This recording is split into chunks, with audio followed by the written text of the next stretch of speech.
What's up guys, I am here at Minsk National Airport in Belarus. Today I'm heading across to Moscow Domodedovo International Airport with Belarus's national airline, Belavia. There are 15 flights a day between Minsk and Moscow, making this the busiest international air route out of Belarus. Aeroflot, Belavia and UT Air all operate the route several times a day with a mix of narrow-body aircraft. I was last here at Minsk Airport about 5 years ago, and the airport has undergone quite a serious renovation and modernisation project since then. There's even a Burger King here now, which was a great place to stop for a quick bite to eat ahead of my flight.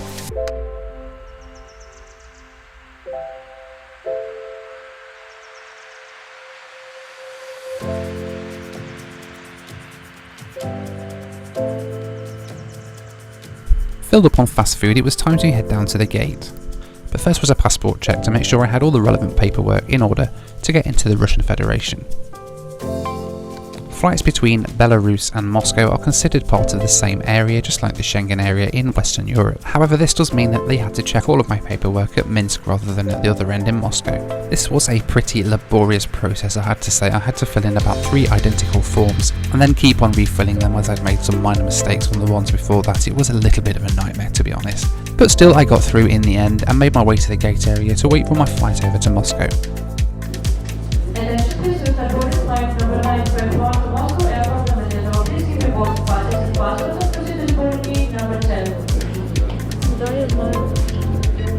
Это бизнес? Я понимаю, бизнес-пассажир.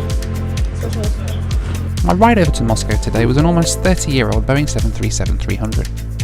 This particular aircraft was delivered to the Dutch airline Transavia in 1990. Since then it's served with airlines such as Cameroon Airlines, Air One of Italy and Norwegian Air Shuttle, before being delivered to Belavia in 2011.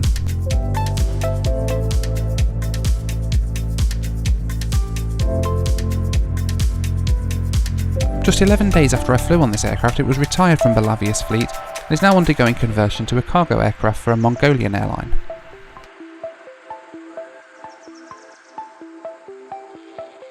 In common with my previous flights on a Belavia Boeing 737, the cabin was quite dated inside, but the seats are actually pretty comfortable. Before we pushed back, the cabin crew came around with sweets for us to suck during the takeoff.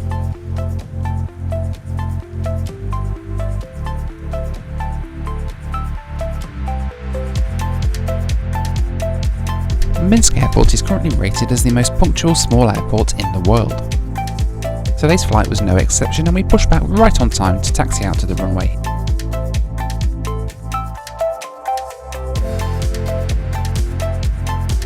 Just like many former Soviet airports, taxiing out at Minsk is a lot like taxiing through an aviation museum.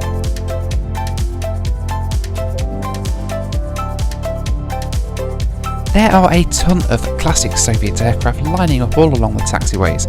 Il-76s, Yaks, Tupolevs, pretty much every Soviet aircraft manufacturer is represented here on the ground at Minsk. It's sad to see so many aircraft just parked up and abandoned, but a large number of them are actually used as cargo aircraft in this part of the world.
After a pretty steep initial climb out, we were soon above the clouds and heading east into Moscow.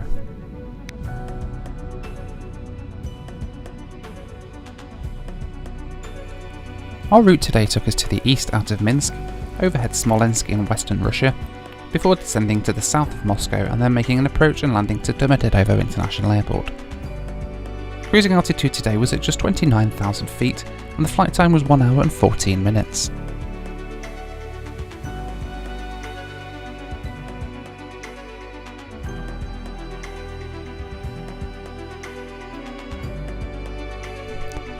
Not long after takeoff, the cabin crew came around with the in-flight service. With this being just a shorter flight today, we were just offered a snack service of a sandwich and a cup of coffee or tea.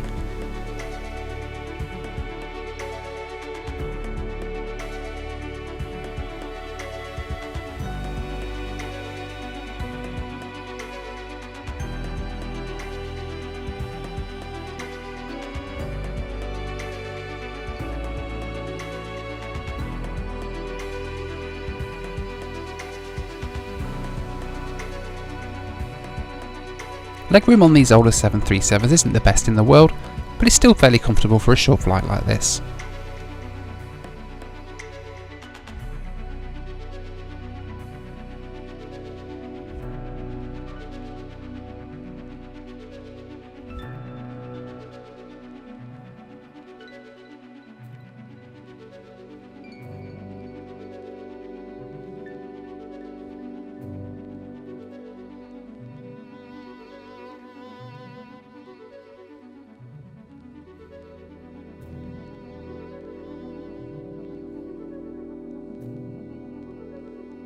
Fairly soon it was time to commence our descent down into Moscow.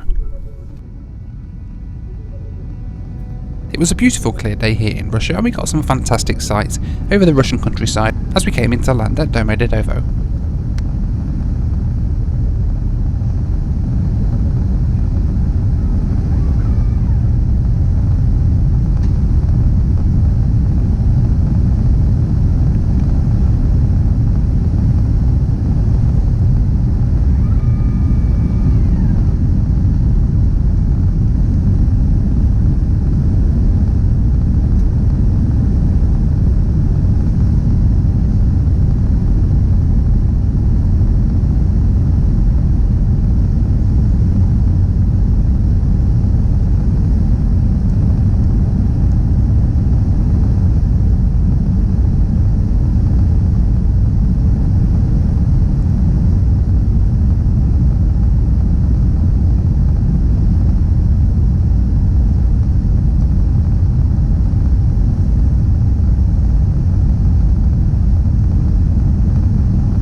just like that, we'd landed in Russia.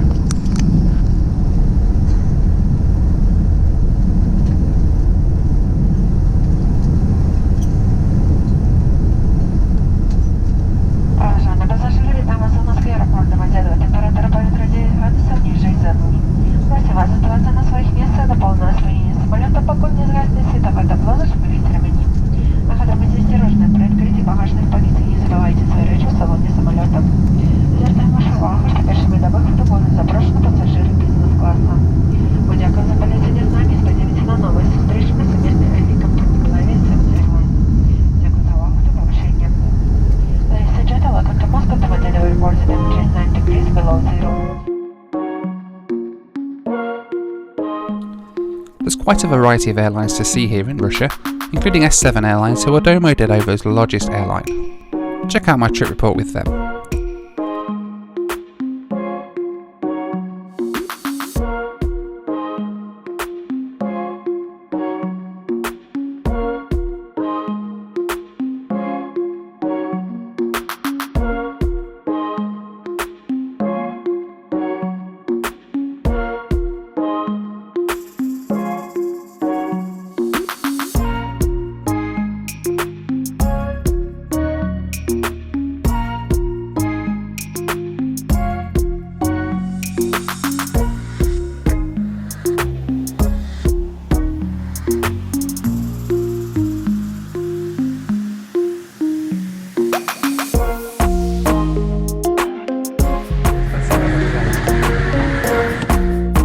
I disembarked into a freezing cold afternoon here in Moscow. It was minus 9 degrees outside. Getting onto the bus into the terminal was much harder than it needed to be. They sent only one bus to take 180 passengers from the Boeing 737, and it didn't work very well, I have to say. We were crammed in like sardines, and just when we thought they couldn't get any more people in, a load more people turned up. It was horrendous. Still, at least I didn't have to hold on too tight, because even if this thing rolled over, I'd still be wedged firmly in place by the other passengers. Then it was time for the interrogation as I arrived in Russia. As much as it's classed as a domestic flight from Belarus into Moscow, because I had a British passport, and probably because I'd been in Ukraine for the few days previously, they really wanted to know what I was up to and why I was here in Russia. Fortunately, however, they soon realised I was just a plane spotter here to fly on a few random Russian aeroplanes, and they waved me straight through with a rather bemused look. It's a look that I'm quite used to getting.